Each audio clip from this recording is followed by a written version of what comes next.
Probably a little bit loud. It sounds like it's going to try to feedback just a hair.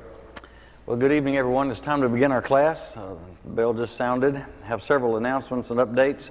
A Paragould Children's Home food truck will be here on June the 5th for their quarterly pickup.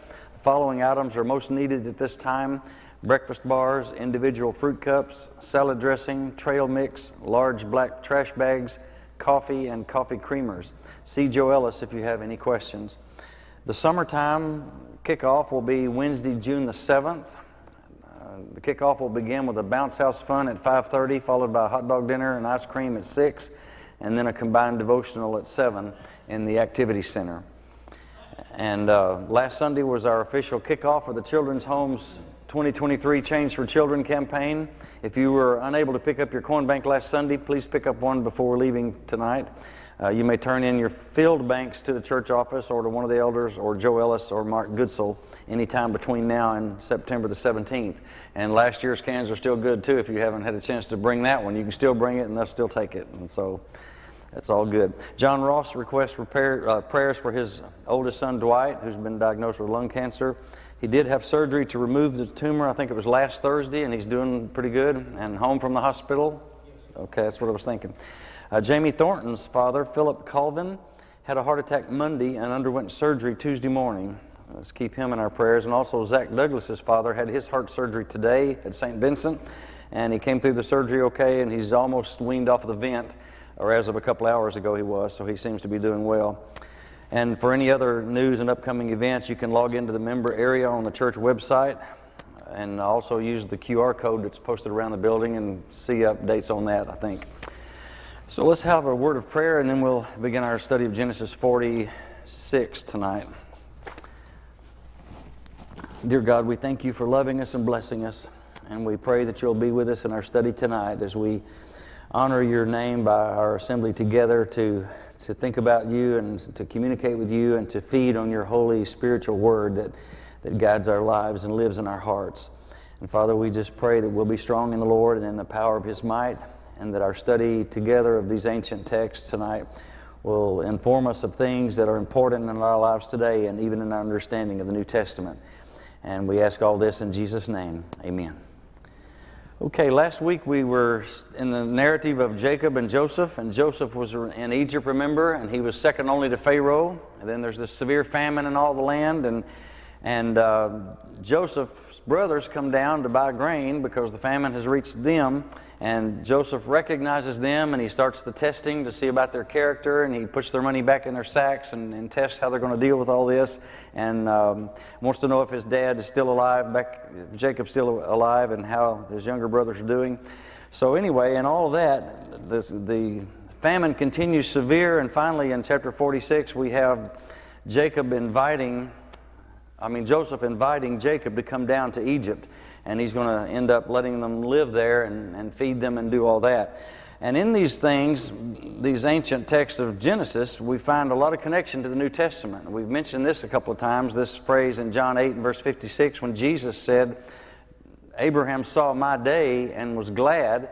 And what that referred to was the time that he was going to offer Isaac by God's command, and then there was this sacrifice provided by God, this ram caught in the thicket by its horns. And so God provided, just like Abraham said to Isaac when he said, "Where's the sacrifice?" He said, "The Lord shall provide a sacrifice." At that time thinking it was going to be Isaac, and Isaac not knowing that yet. Well, then here's this ram, and so Abraham names the place Jehovah Jireh, which means the Lord will provide. And then again in Romans 9, Paul says, he says, "They are not all Israel who are of Israel." The King James Version says, "And not all are children of Abraham." That's what the King James Version says. The RSV says, "And not all are children of Abraham because they are his descendants." And that's a reference to what we're studying in here, this idea of the Israel by faith versus the Israel by flesh. And so people who followed God were Israelites who had faith, and then there were others who were just Israelites because they belonged to the family, but they didn't believe God or follow God or weren't faithful. Now back in Genesis 15, we might remember, verse 13 and 14, one of the visions and dreams that God imposed on Abram. "Now when the sun was going down, a deep sleep fell upon Abram, and behold, terror and a great darkness fell upon him. Then God said to Abram, 'Know for certain that your descendants will be strangers in a land that is not theirs. Now notice he's been promising, I'm going to make of you and your descendants as numberless as the stars and the sand on the seashore, and they're going to be, all nations of the earth will be blessed through them. He promised that when Abraham and Sarah didn't even have children yet. And so after making the promise, and then Ishmael is born and Isaac is born, and the process continues, then he says, now they're going to be, your people, your descendants are going to be slaves, or they're going to be enslaved and oppressed for 400 years. They're going to be strangers in a land that's not theirs, where they will be enslaved and oppressed for 400 years. But I will also judge the nation whom they will serve, and afterward they will come out with many possessions. As for you, you shall go down to your fathers in peace, and you will be buried at a good old age. Then in the 4th generation they will return here, that's near the Oaks of the Mamre there in Hebron, for the wrongdoing of the Amorite is not yet complete. The King James Version says there, the iniquity of the Amorite is not yet complete. And so this gives us a glimpse into the idea of the judgments of God and the justice of God, that He didn't just arbitrarily kick out the Canaanites or kick out these other nations before Israel, but rather because of their iniquities and their idolatry, they deserved punishment or eviction in that sense. And we know from later chapters and later history that Israel didn't fare much better when they committed idolatry and spiritual adultery and things like that and disobeyed God. They had to be chastened and brought into captivity or punished for their sins. So here are just a few things I want to run across before we get into the text itself. But it says there that for the iniquity of the Amorites is not yet full. And these Amorites were the Canaanites. They lived in Canaan. And in these Canaanite high places, we find evidence, and I want to just mention some of this archaeological evidence for things that have been dug up that refer to some of these same things and enrich the Scriptures, verify the Scriptures. Not that the Scriptures need this for proof, but nonetheless it's there. And so in these Canaanite high places, here's an aerial view of one. You can barely see the little stones there. A little bit closer view, you can see a row of stones there, and these were all buried except for the top. The top sticking up out of the ground was like a foot high or 6 inches high, or maybe surface level. And Stuart McAllister in 1902, he was a well-known, world-famous archaeologist, and he was excavating there at Gezer, and he discovered a row of 12 stones with their tops just barely protruding above ground. And so he began to dig, and he dug them all out of that and unearthed them. And he found one huge stone with a face on it. And this is between the coast and Jerusalem, there between Tel Aviv and Jerusalem, Gezer is. And so this is one of the Canaanite high places. And this picture here, and I want to apologize or just mention, I got these from my computer screen just by clicking with my cell phone today. I just found these videos the other night and remembered that today I wanted to put some of this information in here. So I just clicked on my computer screen. So the quality is pitiful here as far as the pixels and the photographic quality. But this shows the big stone on the end. And this guy here is, I'll show you his name here in a minute, the archaeologist that produced this video series on YouTube. And he's written a book called When God Came Down, and he's a full-time archaeologist and professional. And this shows, and he's only going up, it's like 3 times as tall as he is there. This thing is huge, and they were all the way buried. And this guy describes what he found, and he said, I also found a pit. And this refers to this stone enclosure here that's got the square hole in it there. He said, I found it filled with a great number of human bones in a confused heap. Nearby was the skeleton of a young girl who had evidently been sawn asunder, along with the skulls of 2 other girls who had been decapitated. And there's another archaeologist lady that is in a different film, but she's known as, she found some things around Jericho that showed this same thing, infant sacrifice, where the skulls with a few vertebrae were attached, almost like handles. And you could tell the way these were laid out and what had been done, these were sacrificed to Molech. All around the stone, all around the feet of the stones, he says, were skeletons of young infants deposited in large jars, and there were signs of fire on the bones. And so this is again, sorry for the quality there, but this is a picture of a screen of a picture of a video of this little infant inside what would be, you can see the edge of what would be the jar encasement there. But some of them had several infants inside each jar, but they had been burned. And McAllister, as he mapped this thing out, and you probably can't very well see that, but he has these little white spots. There's a J in each one of those. And so all around this whole site, there's the 12 stones. And all around the whole site in the high place, he marked where he had found a jar full of babies' bones that had been burned. And so all around in that area were these little idols, these gods of the Canaanites or the Amorites. And it shows that that was a place of worship. And Molech was represented as a serpent. And it's interesting when you think about the connection here with a serpent aggravating and tempting and causing people to offer their own children, burn them in the fire. And that's the chief work of Satan all along, is to destroy and to ruin and to bring people down. And so these people who worshiped Molech would take their own children and put them in the arms of Molech, the god, however he was enshrined or represented. In some cases, a giant serpent. And these bronze snakes were found around that area too. So it was no doubt that this was one of the Amorite high places or Canaanite high places. And so in Numbers 13 we read that the Amorites live in the hill country of Canaan. In Exodus 23 it refers to the Amorites having sacred stones. And Deuteronomy 12 and verse 31, God says, "You must not worship the Lord your God like these do." That's in a quote, but that's what he was saying in the context. Don't act like those people act when you worship me. For every abominable act which the Lord hates, they have done for their gods. For they even burn their sons and daughters in the fire to their gods, which would be Molech and others.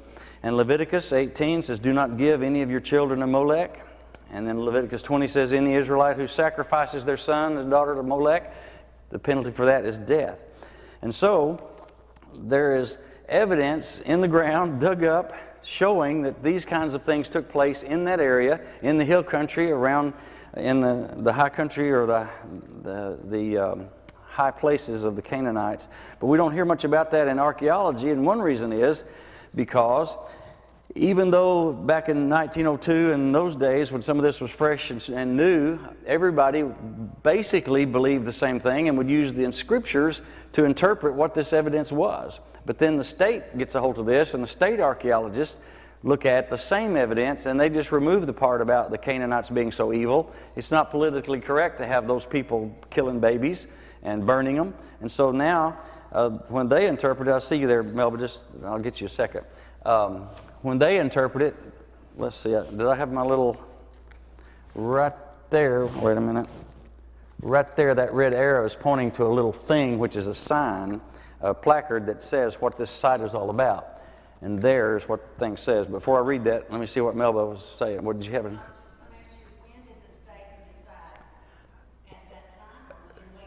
I don't know. I just know, I don't know that particular process. I just know this guy who put this together said that this interpretation, and here the reading of it is, shows that it doesn't even mention those things. Now, it might be included. Let me just read this paragraph. This is part of that sign that's there. Scholars believe the temple served as a venue where alliances between tribes or city-states were forged or renewed. The 10 monoliths may have symbolized the city of Gezer and 9 allied cities in its vicinity. The basin may have served as a container for a blood libation poured out during an alliance ceremony. A ritual of this type is described in the Bible after Moses brought the 10 Commandments down Mount Sinai. So there, that might possibly, squeaky, leave a little room in there for a blood sacrifice, meaning what we were just talking about, but it sounds like they've kind of smoothed it over or softened it a little bit, that they were just agreeing among the kings and to not fight and let's have a blood libation without saying we're killing our babies and burning them, worshiping Molech. But I don't know about there's not just a time when they just said, we're not going to interpret that way, we're going to do it this way. It's just like the evidence that the scientific community today looks at the same pile of rocks and bones and interprets a whole other worldview of the universe and its origin and all that based on the same evidence but a different storyline. And so that's all I was saying here. He says that there's evidence that they had the babies cut up, sawn in half, burned, and then in the official thing that's on the sign it says they had treaty ceremonies here, which they probably had some of that too, so it may all be true, but then maybe they left out something. Anyway, the evidence is there, and so here in chapter 3 of one of McAllister's books, he titles it "The Iniquity of the Amorite," and he talks about this atrocious kind of thing. And here's the guy, Joel Kramer. And you can look this up, and I'm not giving him a blanket endorsement because I don't know what else he teaches. And most guys, most of our religious friends, will get tangled up on some of this when they're right on some stuff and then get over into Revelation or the city of Babylon and get all confused over what all that interprets. And Babylon means China's fixing to do something or whatever, and they get all tangled up. So I don't know what all he believes and teaches. I've not studied all that, but I've seen 2 or 3 of these videos and they were neat. So if you want to look up Expedition Bible, Joel P. Kramer, who wrote this book, When God Came Down, which is a study in archaeological finds relating to these kinds of things, then you can see it for yourself and decide, you know, what's going on there. But I thought it was interesting. And then he mentions this other thing. In 1896, this fellow that wrote this book, 70 Years in Archaeology, Petrie, he was excavating in the area of Luxor, which is ancient Thebes, in this area of the mortuary temples of the pharaohs, and he unearths this stele, or stele, Marintha's stele. And that thing, that shows him kneeled down, bent over, pointing to the bottom of it. That thing is like 12 feet tall, and it's like a tombstone in our day, but it's a big old heavy stone, and it's got all this inscription on there. And on the inscription is this hieroglyphics, and Kramer is standing there by this huge stele, and he's pointing out the part of the inscription that has the earliest known mention of Israel. So I bring these up because we're talking about Joseph in Egypt asking his dad and all of his family to move down there, and he's going to sustain them through this terrible drought and famine. And then the Egyptians, we'll see it in tonight's lesson, to be made into slaves, and we'll see the different uses of the word slaves there. But nonetheless, this particular thing is the earliest known inscription of the word or the name Israel. And here's a close-up of that, and I still can't read it and can't make much sense out of it, but it does match some of these bird figures and kneeling people and all that. And so they zero in on this part, and this is interpreted or translated from Egyptian hieroglyphics. This little phrase right there is the name Israel. And so it dates back to 1210 BC. And so that puts it in the time of the judges. And here's the interpretation of that writing on there. It says, Canaan is plundered with every evil. Ashkelon is conquered. Gezer is seized. Yanoam is made non-existent. And Israel is laid waste. His seed is no more, and so forth. And so in that description there, he points out in the yellow thing there, these little insignias here with the little three hump thing right there with the little tail or stem on it. Those are the insignias for, those indicate city-states. And a city-state was governed by some kind of a king. And Israel is not pictured with that. It has 2 little people there. And that's a symbol for people, of all things. And so when they're describing these places and say Ashkelon, this city-state is conquered. Gezer, this city-state is seized. And Yanoam is city-state, and it's seized. And then there's these people out here at Israel. They're just the people out there. So that's kind of who they were when they first got there. They're just a bunch of people. And I already mentioned that. So it shows that Israel is just a bunch of people, but does not designate them as a city-state organized with a king. And in Judges 18, and that's when this all fits together, in 1210 BC, which is when this stele that writes all this is dated to, that falls in the days of the judges. And so that becomes, as far as we've dug up so far, or they've dug up so far, is the earliest known mention of the name Israel just out here in the world and dug up. And so Israel is in Egypt at that time. And then that's what Judges 18 and verse 6 says, in the days of those kings, Israel had no king. So that just all adds up. And so when we do find archaeology, it verifies the Bible instead of contradicting it. And as far as the hieroglyphics go, I like this here little cartoon. It's I, E-Y-E, it's I before flee, except after C, S-E-A. Well, anyway, I thought that's about what I looked at when I saw that in hieroglyphics. It's like, I don't know what it says.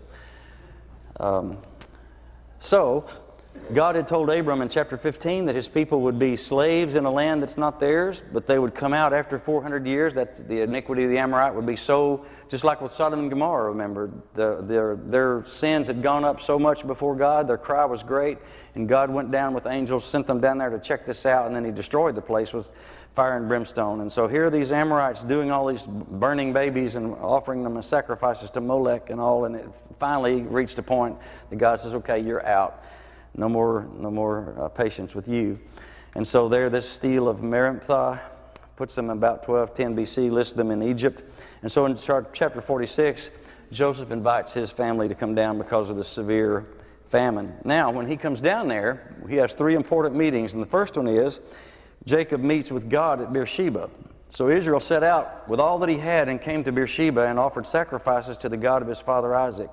And God spoke to Israel in visions of the night and said, Jacob, Jacob. He said, here I am.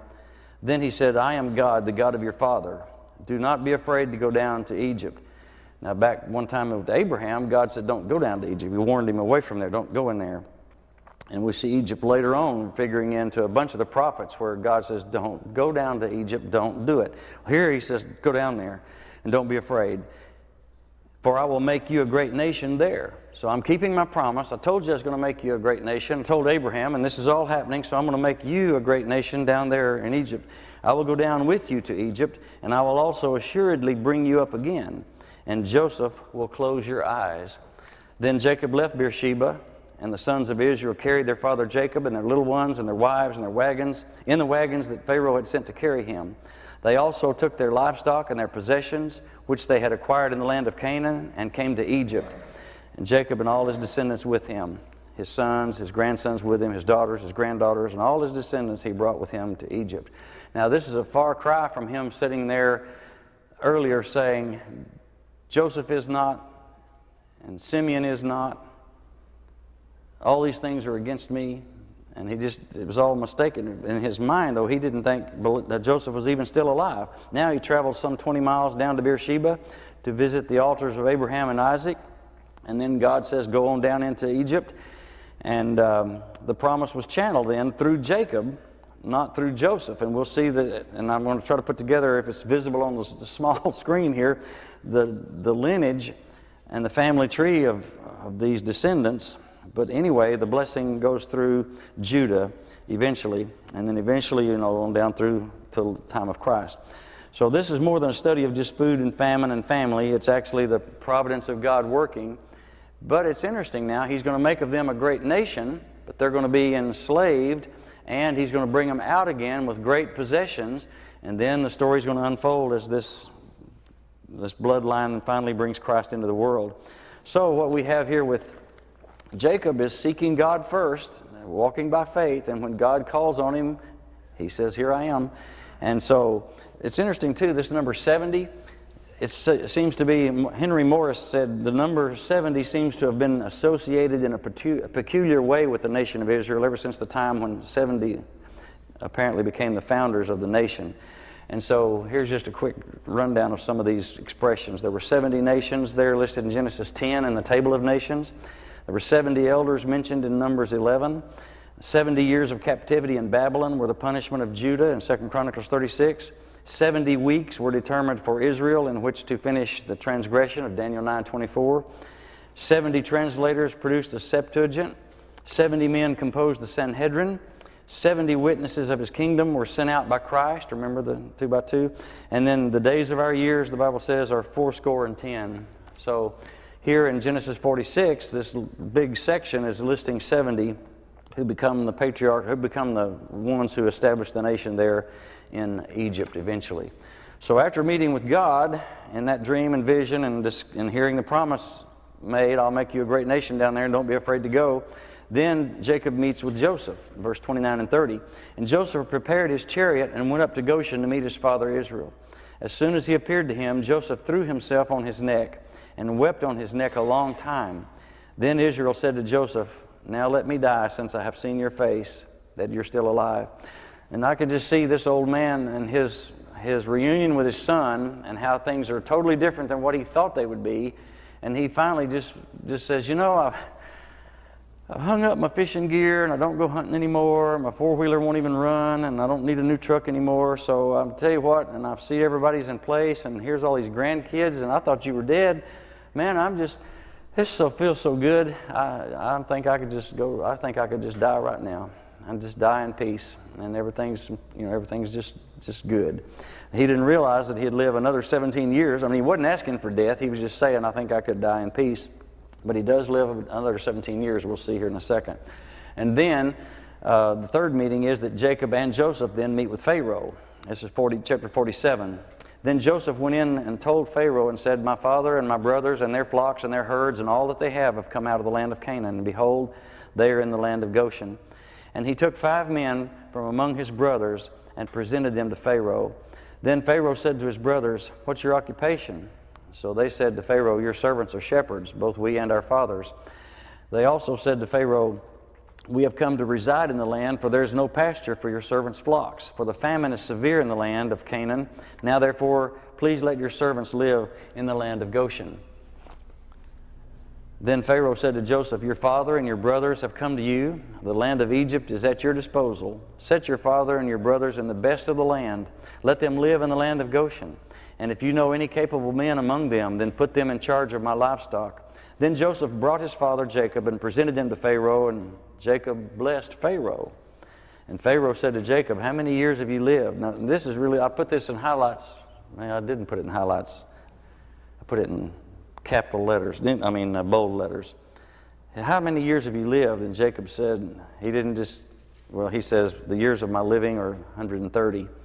Few and unpleasant have been the years of my life, nor have they attained the years that my fathers lived during the days of their living abroad. So Jacob blessed Pharaoh and went out from his presence. But it's interesting how he expressed that when he said, how old are you? How long have you been alive? And he said, well, 130, but that's not near as long as my dad lived and other relatives, and a few days, and sorrowful. I mean, my life is just a mess, is basically what he said. And so few would be in comparison to his father Isaac, who lived to be 180, and his grandfather Abraham lived to be 175. But Jacob lived another 17 years, so his total number is what, 147? We'll see in a minute here, the verse. Yeah, 147. But anyway, he seemed fulfilled in all ways, except in his expression to Pharaoh that his life had been unpleasant. But notice some of the things that refers to. It wasn't talking just about his wickedness. Now, he did pull some stunts with his lies and deception and all that kind of thing. But, some of this was the result then of his own doing. But some things were brought to him. It was other people's bad choices that got him in trouble or affected him. So here's a quick list of them. The preference that his father had for Esau. Remember the story of Jacob and Esau and all that jealousy there and trickery. And his purchase of the birthright. And then the shameful treatment he received from his father-in-law Laban. And then the long outdoors taking care of flocks and herds for Laban to work for the wives that he got. And then the unhappiness of his wives due to the internal conditions of the family. And then the hatred of his sons toward Jacob's favorite. So this plays out again. Here's Jacob picks out a favorite, and it's Joseph, and makes the coat of many colors, and you know how all that worked out. So that brought him some grief. And then their sale of Joseph and their deception of Jacob using Joseph's coat. These are some of the things he's thinking about when he says, my life's been miserable. It's been full of sorrow and all. And then the rape of Dinah, and then the shameless massacre of those Shechemites by 2 of his sons in revenge for that rape. And then Reuben's incest with one of Jacob's wives, the bitter famine now, and then the imprisonment of Simeon, holding him as hostage as it were. And then Jacob's horror upon hearing Benjamin would have to go to Egypt as well. And then all this following anxiety that resulted. So no wonder he would say, man, hadn't lived as long as my daddy, and it's been rough. That's kind of what he was saying. And so Joseph then is able to nourish his family because he's second in command to Pharaoh, and Pharaoh says, man, that land is out before you. Let your dad and family live in the best of the place. And I didn't put this slide in here. I've had it in a bunch of these other presentations, but if you look at an aerial view, a NASA satellite view of Egypt, you can see this little green patch right in the top center of the thing, which is part of it's the land of Goshen, which is well watered and fertile. It was the cream of the crop, as we might say, of a place to live for his family. So Joseph provided his father and his brothers and all his father's household with food according to their little ones. Now Jacob, after meeting with God and meeting with Joseph and now meeting with Pharaoh. He's at peace and in harmony and unity with God himself and with Joseph, his son, long-lost son, and all the brothers now and the powers that be. Now, this thing, you might consider this, thinking about this business deal of Joseph taking everybody's money and then taking everybody's land and then taking everybody's cattle and making even all of Egypt slaves. And something to keep in mind when you're reading this is to back off a little bit and think about the word slave. It does not always carry the exact same connotation that we think of in modern day America, 20th and 21st century America, with the history of America and some things that have gone wrong and bad and some terrible atrocities in slavery. But there were different levels of slaves, like an indentured servant, or making somebody becomes a slave and works off their debt. And that doesn't involve the whip and the lash and the ill treatment and all those murderous, hellacious things that can happen in slavery. So the fact that these people were made into slaves has a little different connotation.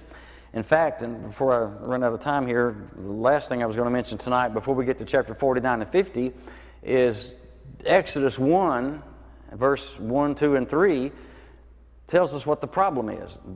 After this all happened with the taking the land and taking this payment and giving out the food and grain and all this, then Jacob dies, Joseph dies, and the people are there in Egypt serving Pharaoh, and then they begin to grow and flourish because they got food, they got cattle, the cattle are increasing, the land is fertile and producing, and so they get strong and they grow in number. And a Pharaoh arose that did not know Joseph. That's the problem. That's where it really begins. The Pharaoh arises that does not know Joseph or any of this business of how all these Israelites got down there and who they are. And so he says, there's too many people here, let us treat them harshly. And that's when the lash and the whip and the terrible treatment of people in that form of slavery under that godless Pharaoh. And so this particular scene here, we don't need to take that as Joseph was doing something awful to all these people and whipping them and making them slaves and beating them down and taking from them hypocritically and all that. So anyway, verse 13, there was no food in all the land because the famine was very severe, so that the land of Egypt and the land of Canaan languished because of the famine. And Joseph collected all the money that was found in the land of Egypt and in the land of Canaan in payment for the grain which they bought. And Joseph brought the money into Pharaoh's house.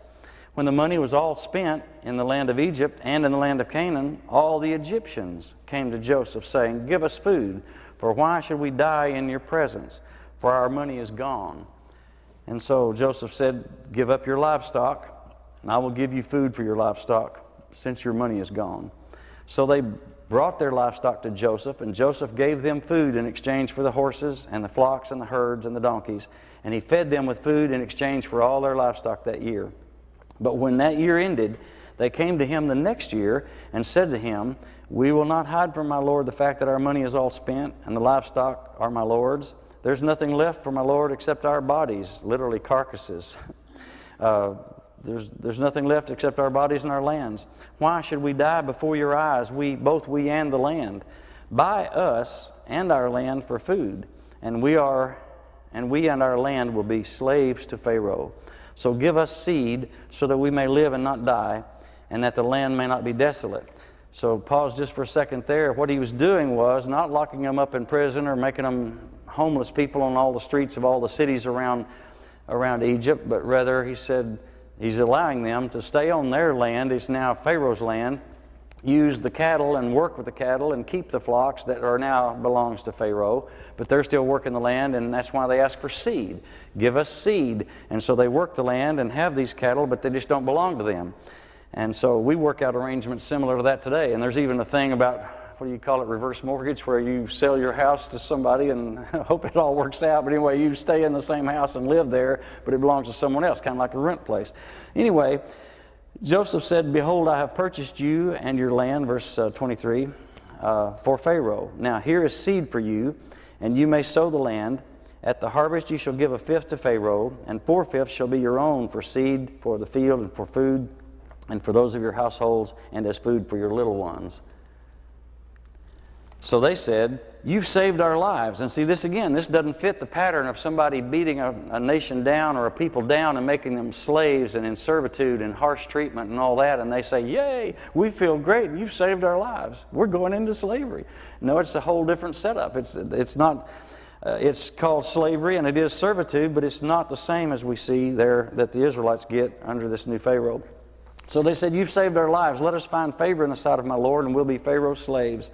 Joseph made it a statute concerning the land of Egypt, valid to this day, that is the day this inspired writer Moses records this, that Pharaoh was to have the fifth. Only the land of the priests did not become Pharaoh's. Now those priests would be the priests of Egypt, because the law of Moses and none of that's taken place yet, and the Levitical priesthood has not yet been established. But nonetheless, these priests didn't have to give that up. Israel lived in the land of Egypt, in Goshen, and they acquired property in it and were fruitful and became very numerous. And Jacob lived in the land of Egypt for 17 years, so the length of Jacob's life was 147 years. So here we have an example of the people of faith, and this is what Paul writes about to the Romans, this idea of the obedience of faith. And he talks about Abraham and his faith, and James talks about that. And so here is faith looking upward, and when God says, Jacob, he says, here I am. And he says, all right, here's what I want you to do. Here's what I'm going to do for you. And then he has the hope that looks forward, because he knew that Egypt was not his final resting place, and he gives commandment, please bury me back home, not here in Egypt. And the same thing, Joseph's going to give commandment concerning his bones about that same thing when it's time for him to die.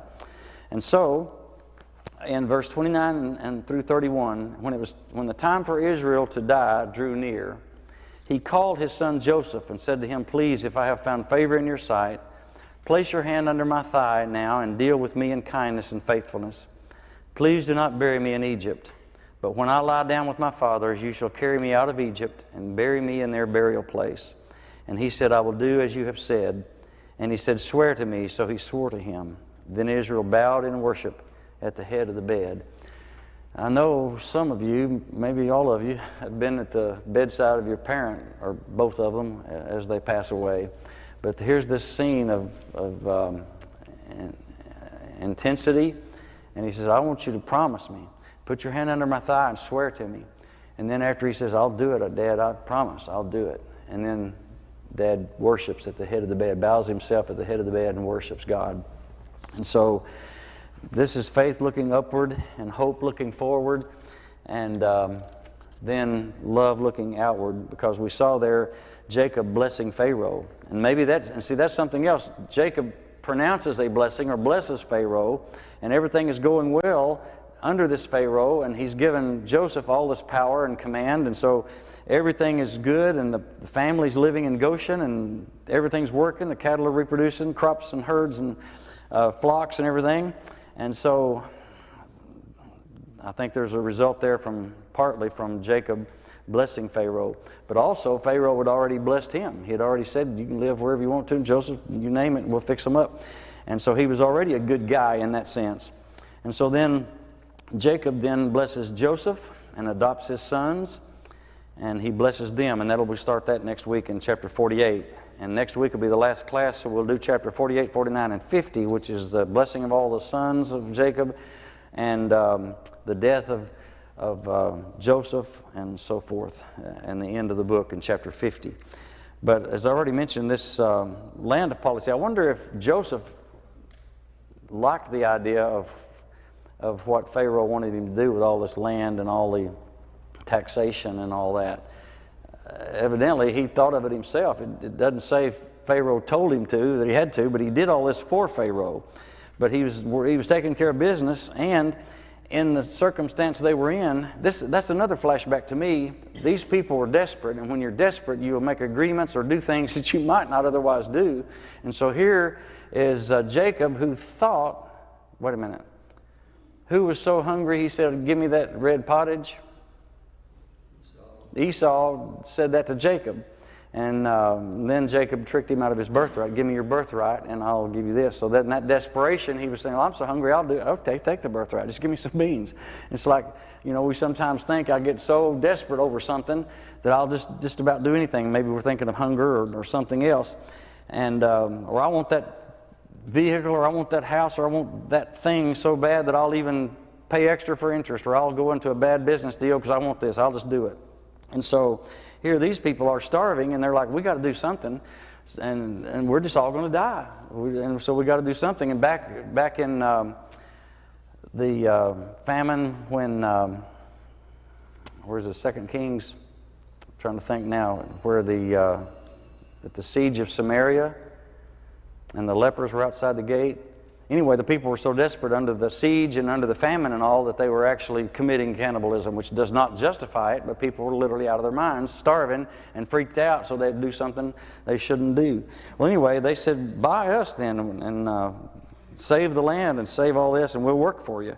And so they did, because they felt like he had saved their lives, which he did in doing that.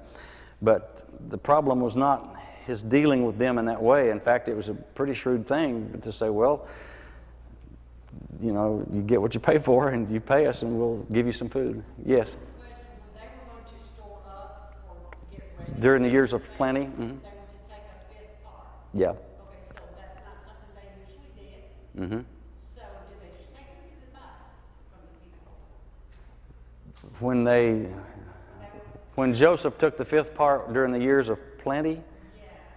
And what was your question? Did they do what? Did they buy it from the people that produced it, or did they just? No, that was them that was a taxation. They just said, give us that much. You know, you got plenty, just give us 20%, we're going to store it up. And that's what they did to build the stores of Egypt during the years of plenty. So everybody had plenty, including Egypt, and then when everybody else ran out, Egypt still had food and was able to redistribute it in that sense. I think that's right. I think that's clear. Was that answer your question? Yeah, he had the authority, yeah. And that's the other thing that's interesting, that he had authority, and of course when it says Joseph went and got all this from everybody, it meant he had it done. I mean, he was in charge, but he could not have personally rode a donkey or a camel all over Egypt and picking up food from everybody's house or stuff or money, but he had it done. He was organizing it and ramrodding it or overseeing it. So, and even then, see, when Pharaoh has given Joseph all this power and everything, he's still taking care of business too, because he says, if you know of anybody that's capable and pretty handy around here, put them in charge of my flocks and herds. And so, in other words, let's get it right and get somebody that's, and what is it? Was it Jethro that said to Moses, looking for men of activity? Was that the phrase in King James? And he said, when you need some advisors and you need men of activity, that is somebody on the ball, somebody that's savvy, somebody who can get the job done and is responsible, let's put them in charge. And so Joseph in power, second only to Pharaoh. Pharaoh says, well, we need somebody to ramrod these cattle, find somebody capable of doing it. Well, I know these brothers I've got and my dad and all, so he puts some people in charge. It all falls into place, and there again, this is one of those things where God says, I will go with you and I will make you a great nation there. Well, how are you going to do that? Well, everybody's out of food except Egypt. Okay, everybody's starving. Let's go to Egypt and get food. Well, you're in Egypt.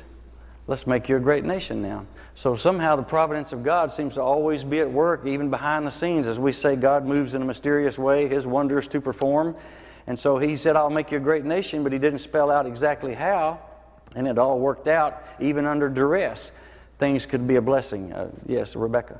It strikes me, too, that in all of this, just like with us today, we can be a crucial part of God's plan, but we never see the results ourselves. Exactly. Rebecca said, exactly. Rebecca said, just like in our lives today, we could be a crucial part of God's plan and never even see the results of our involvement in it. We may even die before it happens. And I've often said it this way. It may not be the best scholarly way to say it, but I've often thought about sometimes praying about something, and I'm thinking, well, and it happens, or it comes to pass, or I think I see it, and I'm like, well, maybe God's mad at me and He's listening to somebody else's prayer. Maybe it was my mother's prayer He was listening to, and even though I was praying the same thing. So there's no way to nail this down in every case and say this is the hand of God, or that just happened, or that's a coincidence. But God said He would do it, and none of the promises failed any place, especially here in Genesis in this storyline. God did what He said He would do, and I don't think Jacob or Abraham, see, they didn't even know what was happening some of the time. When Abraham was offering Isaac, he was going all the way with it and raised the knife and was going to do it because God said to do it, and he didn't see an alternative until he did look up and see the ram there. And so the test of his faith was, will you do what I say and let me fill in the gap, let me fulfill my promise. Debbie? Whatever, however they actually knew their trust in God was so great that they worshiped him, they thanked him, gave him recognition, thanksgiving. That's right. That's what we have, our trust has to be, so that we may not see how it all comes together, and may never, as Rebecca said, we're not gonna see how it all results, but we still need to thank God, worship God. Exactly. Debbie made the point that like they did, the people of faith, we need to have our faith totally in God so that through it all we remain faithful to him, worship him, give God the praise and the credit for his blessings and for his working it out. Even when we can't see it. That's the thing. We don't always know how our prayer will be answered or when. Okay, thanks. Next week, like I said, chapter 48, 49, and 50 in conclusion.